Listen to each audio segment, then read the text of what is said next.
Friends, स्वागत है आप सभी का आपके चैनल काबिल बना दो CV claim learning and sharing.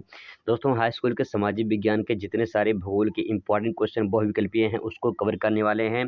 जो 2022 में पूरी संभावना है, 90% चांस है बहुविकल्पीय क्वेश्चन जो यहाँ पे कवर करने वाले के पूछे जाने की। दोस्तों, विश्वास करिए पूरा बहुत ही बेहतरीन तरीके से कवर करवाने वाले हैं और साथ में मैपिंग भी करवाएंगे, जो कि 90% चांस है मैपिंग के, पूरे 100% चांस है कि जो आपके मैपिंग के जो करवाएंगे वो आपके एग्जाम में पक्का आएगा। तो पहले चलो शुरुआत करते हैं यहाँ पे बहुविकल्पीय क्वेश्चन की। तो पहला क्वेश्चन आपके सामने ये है। पहला क्वेश्चन यहाँ पे है कि लौह अयस्क किस प्रकार का संसाधन है। लौह अयस्क जो है वो किस प्रकार का संसाधन है। नवीकरणीय योग्य है, जैव है, प्रवाह है या अनवीकरणीय योग्य है। तो यहाँ पे राइट आंसर फ्रेंड्स हो जाएगा कि जो लौह अयस्क होता है उसको हम एक बार प्राप्त कर लिए तो फिर पुनः उसे प्राप्त नहीं कर सकते हैं, मतलब कि वो हो जाएगा अनवीकरणीय। मतलब कि अनवीकरणीय मतलब ये होता है कि जिस संसाधन को हम पुनः प्राप्त नहीं कर सकते हैं उसे अनवीकरणीय योग्य संसाधन कहते हैं। तो राइट आंसर इसमें घ हो जाएगा, अनवीकरण संसाधन। दूसरा है, ज्वारीय ऊर्जा निम्नलिखित में से किस प्रकार का संसाधन नहीं है। ज्वारीय ऊर्जा निम्नलिखित में से किस प्रकार का संसाधन नहीं है फ्रेंड्स। तो आपको बता दें कि जो समुद्र में ज्वार भाटा आते हैं, जो समुद्र में ज्वार भाटा आते हैं उस ज्वार भाटा के द्वारा जो है ज्वारीय ऊर्जा प्राप्त की जाती है। तो सिंपल सी बात ये है कि इसमें जो है ये मानवकृत होता नहीं है, क्योंकि मानव के द्वारा ज्वार भाटा आता नहीं है। सिंपल पॉइंट ये है। आपको बहुत सारे ऐसे जगह किताबों में जो है आपको आंसर गलत मिल सकता है, लेकिन आप खुद समझ सकते हैं इसको कि ज्वारीय ऊर्जा जो है मानव के द्वारा आता नहीं है। तो इसका राइट आंसर हो जाएगा मानवकृत जो है ये नहीं है, क्योंकि यहाँ पे पूछा है कि संसाधन नहीं है, तो ये मानवकृत संसाधन नहीं है। ज्वारीय ऊर्जा मानवकृत संसाधन नहीं है, राइट आंसर हो जाएगा। नेक्स्ट क्वेश्चन बात करते हैं। अगला क्वेश्चन फ्रेंड, जितने सारे एनसीईआरटी अगर आप उसको तैयार कर लेते हैं तो 100% गारंटी है कि एनसीईआरटी से ही आपके क्वेश्चन एग्जाम में पूछे जाएंगे और किसी किताब से नहीं फ्रेंड्स पूछेंगे, एनसीईआरटी से पूछा जाएगा। तो पहले आप एनसीईआरटी कवर कर लीजिए, ठीक है। तो यहाँ पे अगला क्वेश्चन है कि पंजाब में भू निम्नीकरण के निम्नलिखित में से कौन से कारण हैं। तो फ्रेंड्स, यहाँ पे जो पंजाब है, पंजाब में आप सभी जानते हैं कि वहाँ पे अच्छी खासी खेती होती है, कृषि होती है। तो यहाँ पे कह रहा है कि कौन सा कारण है जो भूमि निम्नीकरण है। तो आपको बता दें कि जो भूमि निम्नीकरण है, निम्नीकरण का मतलब ये होता है कि भूमि की उर्वरा शक्ति का कम होना, ठीक है। भूमि की जो उर्वरा शक्ति है उसका ह्रास हो जाता है, उसका कम होता है। तो ऐसा क्या कारण है। गहन खेती की जाती है, गहन मतलब कि सघन खेती ज़्यादा विस्तार तरीके से की जाती है। वनों उन्मूलन मतलब वनों की कटाई अधिक से अधिक की जाती है, इसलिए जो भूमि का निम्नीकरण होता है। या तो अधिक सिंचाई, पशुचारण। तो इसमें फ्रेंड जो राइट आंसर हो जाएगा वो हो जाएगा अधिक सिंचाई। एनसीईआरटी किताब पढ़ेंगे उसमें दिया है साफ साफ कि पंजाब में जो है अधिक सिंचाई कारण जो है अधिक सिंचाई होती है, तो उसकी जो ऊपरी की उर्वरा शक्ति होती है वो खत्म रहती है। जैसे कि उस पर ज़्यादा से ज़्यादा सिंचाई होती है तो उस पर जो है काई की तरह लग जाती है ज़मीन पे, भूमि की ऊपरी सतह पे, और ऊपरी सतह ही जानते हैं आपको उपजाऊ होती है। तो फ्रेंड इसीलिए अधिक सिंचाई इसमें राइट आंसर हो जाएगा, अधिक सिंचाई। नेक्स्ट बात करते हैं, निम्नलिखित में से किस प्रांत में सीढ़ीदार सोपानी, जिसे सोपानी भी कहते हैं, कि खेती की जाती है, सीढ़ीदार खेती की जाती है। तो आप समझ लीजिए कि सीढ़ीदार खेती वहीं की जाएगी जहां पठारी या पर्वतीय क्षेत्र होगी। सिंपल सी पॉइंट है। तो पंजाब में पठार है ही नहीं, हरियाणा में नहीं है, उत्तराखंड में बिल्कुल है, उत्तर प्रदेश के मैदान में नहीं है। तो फ्रेंड्स इसमें राइट आंसर हो जाएगा उत्तराखंड में।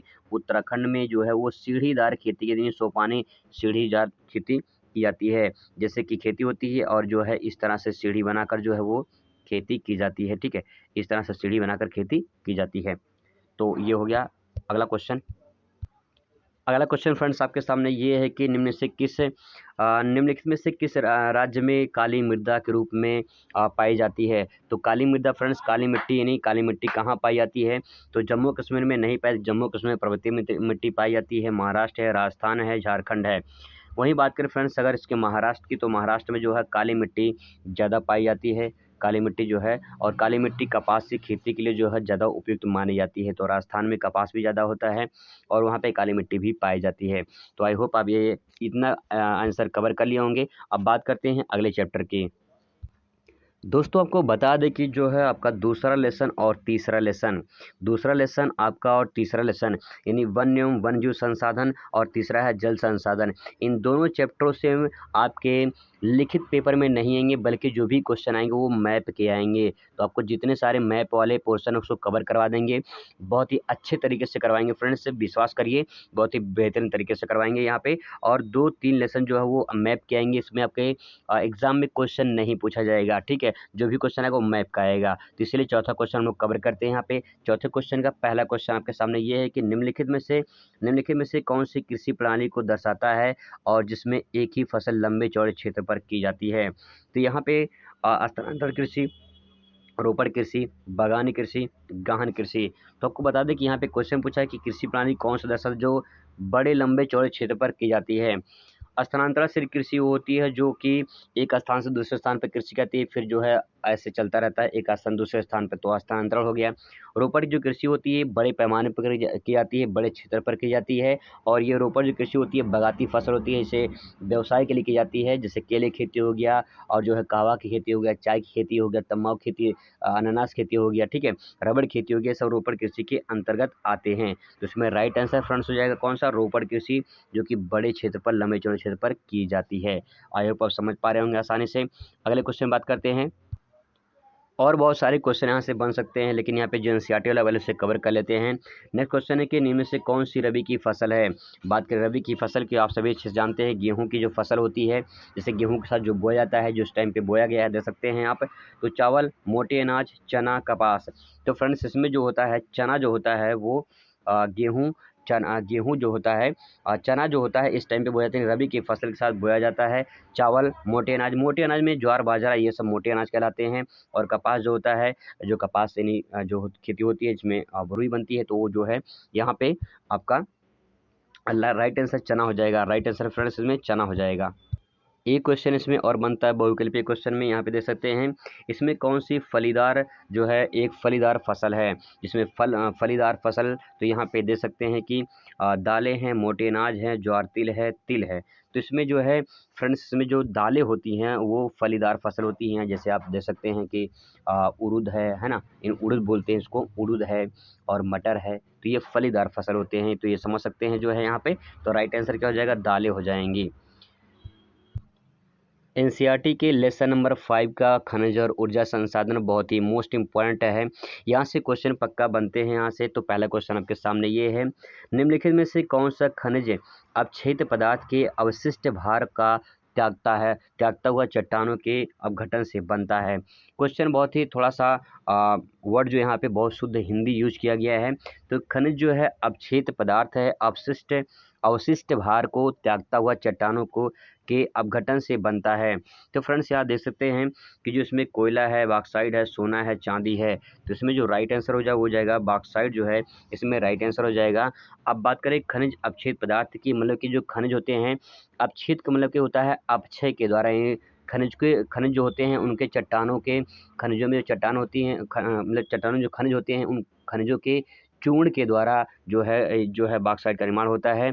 और जो बचा खुचा पदार्थ होता है वो अवशिष्ट, उसी से जो है बॉक्साइट बनता है। तो यहाँ पे राइट आंसर हो जाएगा बॉक्साइट, ठीक है। नेक्स्ट बात करें अगले क्वेश्चन पर। ये क्वेश्चन फ्रेंड्स बहुत ही इंपॉर्टेंट है, आप इसे दे सकते हैं, झारखंड में स्थित कोडरमा। तो यहाँ पे एक क्वेश्चन और बन सकता है कि जो कोडरमा है वो कहाँ स्थित है, आंसर होगा झारखंड में स्थित है। कुछ सवाल क्या पूछा है, झारखंड में स्थित कोडरमा निम्नलिखित में से किस खनिज के लिए अग्रणी है। तांबा के लिए, सॉरी बॉक्साइट के लिए, अभ्रक के लिए, लौह के लिए, तांबा के लिए। तो जो कोडरमा है वो जो प्रसिद्ध है वो अभ्रक के लिए प्रसिद्ध है, ठीक है। अभ्रक के लिए जो है कोडरमा झारखंड का वो अभ्रक के लिए प्रसिद्ध है। यहाँ से इंपॉर्टेंट क्वेश्चन बन जाता है। अगला क्वेश्चन फ्रेंड्स, यहाँ में निम्नलिखित चट्टानों में से किस चट्टान के स्तरों में खनिजों के निक्षेपण का संचयन होता है। यहाँ पे निक्षेपण का मतलब होता है कि जो है उसका जो जमाव होता है। तो यहाँ पे अब कौन से चट्टाने हैं यहाँ पे जो खनिजों का निक्षेपण और संचयन होता है। तलछटी चट्टाने, केंद्रीय चट्टाने, आग्नेय चट्टाने। तो इसमें जो तलछटी चट्टाने होती है जिसे अवसादी चट्टान भी कहते हैं, तो इसमें राइट आंसर फ्रेंड्स हो जाएगा तलछटी चट्टाने में अवसादी चट्टाने नहीं, राइट आंसर का हो जाएगा। अगला क्वेश्चन यहाँ पे देख सकते हैं कि मोनाजाइट रेत में कौन सा खनिज पाया जाता है। तो इसमें जो है खनिज तेल, यूरेनियम, थोरियम, कोयला। जो मोनाजाइट रेत होता है उसमें पाया जाता है थोरियम, तो इसमें राइट आंसर हो जाएगा थोरियम, ये इसका करेक्ट आंसर हो जाएगा।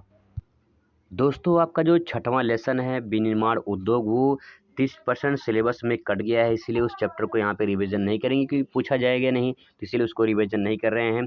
यहाँ पे अब जो 7वां लेसन है ये लास्ट चैप्टर है, यहाँ पे जो इंपॉर्टेंट क्वेश्चन यहाँ से बनने वाले उसको कवर कर लेते हैं। क्वेश्चन है निम्न से कौन से दूरस्थ स्थित स्थान पूर्वी पश्चिम गलियारे से जोड़ती है। तो दूरस्थ पूर्व पश्चिम गलियारे, आपने अगर मैप को देखा होगा ध्यान से तो आपको पूरा पश्चिम गलियारा दिखाई देगा। सिलचर से जो है पोरबंदर तक गया है, इसमें राइट आंसर जो है सिलचर से जो है पोरबंदर तक गया है। बात करें सिलचर की तो सिलचर पड़ता है असम में और पोरबंदर पड़ता है गुजरात में। ठीक है, थोड़ा सा आपको कुछ दिखाना चाहेंगे मैपिंग के द्वारा, थोड़ा सा कुछ इमेजिन कर सकते हैं यहाँ पे, 1 मिनट की थोड़ा सा।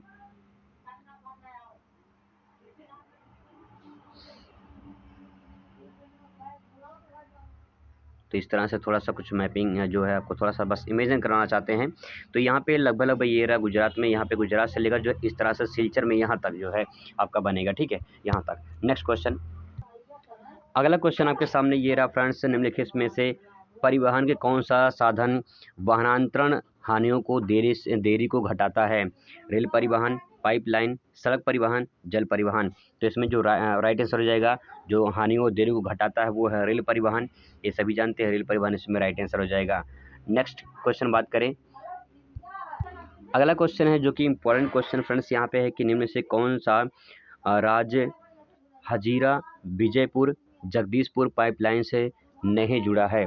तो यहाँ पे महाराष्ट्र में ये सब पढ़ते हैं। ठीक है, तो ये महाराष्ट्र में इसका राइट आंसर हो जाएगा, महाराष्ट्र हो जाएगा इसमें कि हजीरा विजयपुर जगदीशपुर पाइपलाइन से नहीं जुड़ा है, तो इसमें राइट आंसर महाराष्ट्र हो जाएगा।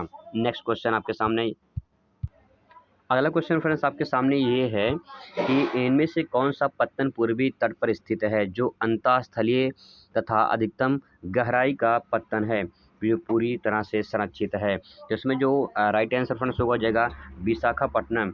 विशाखापट्टनम जो इसमें राइट आंसर हो जाएगा, जो है पूरी तरह से जो है ये स्थलीय और अधिकतम गहराई तक जो है पत्तन है और पूरी तरह से सुरक्षित है।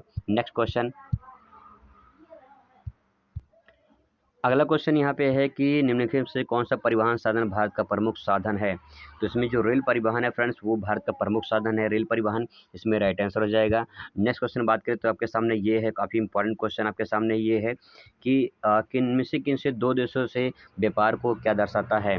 जब दो देशों में व्यापार हो तो उसे कह लेते हैं अंतर्राष्ट्रीय व्यापार, जो है वो अंतर्राष्ट्रीय व्यापार होता है जो दो देशों के बीच में होता है। तो इस तरह से जो एग्जाम में क्वेश्चन आपके जो पेपर जो सिलेबस में चैप्टर है जो कटा नहीं है उसको यहाँ पे रिवाइज कर लिए हैं। बहुविकल्पीय क्वेश्चन, बहुत ही इंपॉर्टेंट क्वेश्चन जो एनसीईआरटी से पूछे जाने वाली संभावना है। आपसे मुलाकात होगी दूसरे टॉपिक पे दूसरे वीडियो में, तब तक इसको रिवीजन करिए और खुश रहिए, मस्त रहिए, ज़िंदगी में स्वस्थ रहिए।